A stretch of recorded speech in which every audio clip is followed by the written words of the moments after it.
നമസ്തേ. സുഭാഷിതം. സത്യം മാതാപിതാ ജ്ഞാനം ധർമ്മോ ഭ്രാതാ ദയാ സഖി ശാന്തി പത്നി ക്ഷമാ പുത്രി ഷഡമീ മമ ബാന്ധവാഃ. സത്യം മാതാവ്. അമ്മയായിട്ടാണ് സത്യം എപ്പോഴും നിലനിൽക്കുന്നത്. ജ്ഞാനം അച്ഛനായിട്ട്, അച്ഛൻ്റെ ഭാഗത്ത് നിന്ന് കിട്ടുന്ന അത് അറിവിനെ കുറിച്ചാണ് പറയുന്നത്. അമ്മ എപ്പോഴും സത്യത്തിലും അച്ഛൻ ജ്ഞാനത്തിലുമായിട്ട് നിൽക്കുന്നു. ധർമ്മം സഹജനായിട്ട്,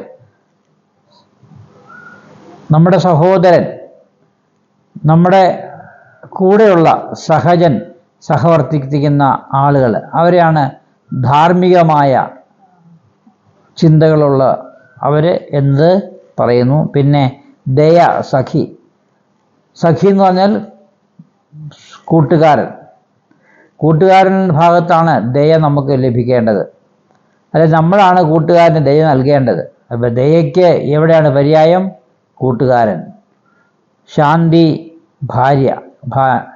ശാന്തി എവിടെ ലഭിക്കുന്നു എന്ന് പറഞ്ഞാൽ ഭാര്യയെടുത്ത്. ഭർത്താവിന് ശാന്തി ലഭിക്കണമെങ്കിൽ ഭാര്യയെടുത്ത് കിട്ടും. അമ്മയെടുത്ത് പോയിട്ട് ശാന്തി കിട്ടത്തില്ല, സഹോദരി എടുത്ത് ശാന്തി കിട്ടത്തില്ല. അവരുടെയൊക്കെ അടുത്ത് സത്യവും പിന്നെ മറ്റുള്ള സ്നേഹമൊക്കെയാണ്. ശാന്തമായ അല്ലെങ്കിൽ ശാന്തി ലഭിക്കണമെന്നുണ്ടെങ്കിൽ ഭാര്യ എടുത്ത് പോകണം എന്നാണ് ഇവിടെ സൂചിപ്പിക്കുന്നത്. ക്ഷമ. പുത്രൻ. പുത്രനുണ്ടെങ്കിൽ മാത്രമേ ഒരു ക്ഷമ എന്ന ഒരു വികാരം നമ്മളിലുണ്ടാവുള്ളൂ. പുത്രൻ എന്നുള്ളത് പുത്രിയുമാകാം. അപ്പം ക്ഷമയ്ക്ക് പര്യായമാണ് പുത്രൻ അഥവാ പുത്രി. പുത്രസമ്പത്താണ് ഏറ്റവും വലിയ ക്ഷമയുടെ പര്യായം.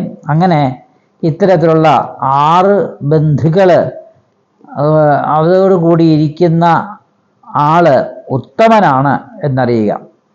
അപ്പോൾ ഒരു ഉത്തമനായ ഒരു മനുഷ്യനെ കുറിച്ച് പറയുമ്പോൾ എന്തൊക്കെ വേണം?